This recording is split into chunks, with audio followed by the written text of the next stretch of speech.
और आइए बात उत्तरकाशी के टनल में फंसे 41 मजदूरों की, जिनके रेस्क्यू के लिए लगातार उम्मीदें बढ़ रही हैं। इसके लिए अब वर्टिकल ड्रिलिंग का सहारा लिया जा रहा है। उम्मीद है कि सभी मजदूरों को 100 घंटे के भीतर रेस्क्यू कर लिया जाएगा और इसके लिए पूरा प्लान किस तरीके से अंजाम दिया जाएगा, आप इस रिपोर्ट में देखें।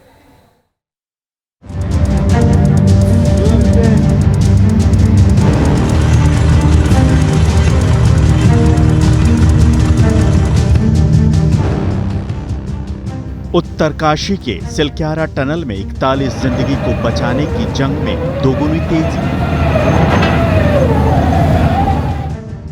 100 घंटे के भीतर मिलेगी खुशखबरी। सभी के जल्द बाहर आने की जगी आस। मजदूरों को बचाने के लिए 6 एक्शन प्लान पर लगातार काम चल रहा है। 6 में से 2 प्लान पर सबसे ज्यादा फोकस है। ये प्लान है हॉरिजॉन्टल और वर्टिकल ड्रिलिंग। इस पर युद्ध स्तर पर काम चल रहा है। सब कुछ प्लान के मुताबिक चलता रहा तो बहुत जल्द टनल में फंसे सभी 41 मजदूर बाहर आ जाएंगे। इस काम पर ड्रोन से भी नजर रखी जा रही है। 2 ऑप्शन सबसे बेहतर इस समय समझ में आ रहे हैं, जो लगातार जिस पर फोकस किया जा रहा है। एक वर्टिकल ड्रिलिंग, जिसमें 15 मीटर तक ड्रिल किया जा चुका है। उसमें आसानी क्या है ये बता देते हैं आपको। आसानी ये होगी कि जो वर्टिकल ड्रिलिंग होगी उसमें कम से कम ये पता रहेगा कि ज़्यादा से ज़्यादा आपको हार्ड रॉक, सॉफ्ट रॉक मिल सकते हैं, बस इससे ज़्यादा कुछ नहीं। दूसरा ये कि जो हॉरिजॉन्टल ड्रिलिंग है उसमें बाधाएं क्या आ रही थी कि दरअसल जो तमाम मलबा है उसके अंदर जो आयरन रॉड है या आयरन जाल है, इस के तमाम चीजें मिल रही थी जो कहीं ना कहीं एक बाधा क्रिएट कर रही थी। अगर सिर्फ कंक्रीट होता तो ये ऑपरेशन कब के कंप्लीट हो चुका होता हॉरिजॉन्टल। लेकिन जब ये लगातार इस तरह के ऑब्स्टिकल्स मिलने लगे, उसके बाद ये माना गया कि 2 ऑप्शंस पे लगातार काम करना होगा। मजदूरों को जल्दी और सुरक्षित बाहर निकालने के लिए वर्टिकल ड्रिलिंग पर सबसे ज्यादा जोर दिया जा रहा है, जिसके अच्छे परिणाम दिखाई दे रहे हैं। वहीं ऑगर ड्रिलिंग मशीन के ब्लेड्स को भी पूरा निकाल लिया गया है। जैसा बताया गया था कि बाकी मशीनरीज आने से और जो एडिशनल प्लाज्मा कटर आया या उन लोगों को और एडिशनल सपोर्ट आ गई, तो उसकी वजह से तो होप सो मतलब जो स्पीड चल रहा है वो ठीक चल रहा है। अभी तक और कोई ऐसा हर्डल आया नहीं है, तो उम्मीद है कि जो काम चल रहा है उसी प्रगति से चलता रहा तो हम लोग we are heading towards a positive sign. तो अच्छा चल रहा है। समय सीमा अगेन फिर आप पूछेंगे, कोई बता नहीं सकता है।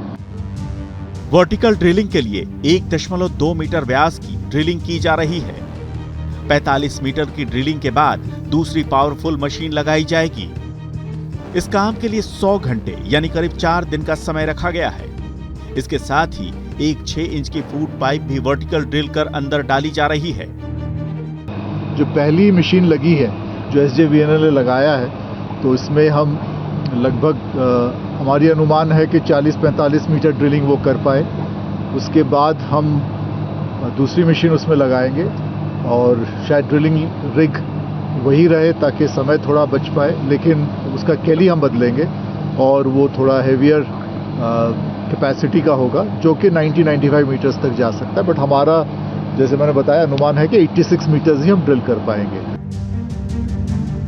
एक तरफ जहां बहुत तेजी से वर्टिकल ड्रिलिंग का काम चल रहा है, दूसरी तरफ मजदूरों को ताजा भोजन और फल फूड पाइप के जरिए भेजा जा रहा है। इसके साथ ही टनल के अंदर 10 से 12 दिन का खाना भी स्टॉक किया जा रहा है। वर्टिकल ड्रिलिंग के बाद मजदूरों का रेस्क्यू किस तरह से किया जाएगा, उसके लिए NDRF के जवान लगातार रिहर्सल कर रहे हैं। NDRF का यहाँ पे एक मॉक ड्रिल चल रहा है, जो साफ तौर पे वर्टिकल ड्रिलिंग जो है उसको लेकर के किस तरह से काम किया जाएगा। वर्टिकल ड्रिल में कैसे ऊपर से नीचे एक व्यक्ति जाएगा और रेस्क्यू करके एक व्यक्ति को ऊपर तक भेजा जाएगा, इसकी पूरी रिहर्सल जो है वो की जा रही है। NDRF लगातार अलग अलग पोजीशंस पे जो है वो अपना मॉक ड्रिल कर रही है। आप तस्वीरों में ऊपर देखिए, यहाँ पे जो एक सीढ़ी लगाई गई है, एक सीढ़ी जिस पर जो है कुछ NDRF के जवान आपको दिखाई दे रहे हैं। ये जवान जो हैं लगातार प्रैक्टिस कर रहे हैं, क्योंकि इनको कई बार प्रैक्टिस करनी होती है। जब भी कोई इस तरह की सिचुएशन होती है, अपने आप को पहले तैयार करते हैं। कई चरणों में इनकी प्रैक्टिस की जाती है, फिर तय किया जाता है कि कौन व्यक्ति यानी कौन सा जवान जो है NDRF का इस मिशन के लिए जाएगा, उसको बाकायदा तैयार किया जाता है। सिलक्यारा में चल रहे रेस्क्यू ऑपरेशन पर पीएम मोदी भी लगातार निगरानी रख रहे हैं। सीएम पुष्कर सिंह धामी की रेस्क्यू कार्य पर सीधी नजर है। इस बीच केंद्रीय मंत्री वीके सिंह भी टनल में चल रहे रेस्क्यू ऑपरेशन को देखने पहुंचे। सिलक्यारा टनल 4 धाम रोड प्रोजेक्ट का हिस्सा है, जिसकी कुल लंबाई 4.5 किलोमीटर है, जिसमें 8 राज्यों के 41 मजदूर 12 नवंबर से ही फंसे हुए हैं। इनमें सबसे ज्यादा 15 मजदूर झारखंड, 8 उत्तर प्रदेश के और 5 मजदूर ओडिशा के रहने वाले हैं। उम्मीद है कि इस बार जो प्लान तैयार किया गया है वो जरूर सफल होगा। सब ठीक रहा तो 100 घंटे के भीतर सभी मजदूर टनल के बाहर आ जाएंगे। Team news nation.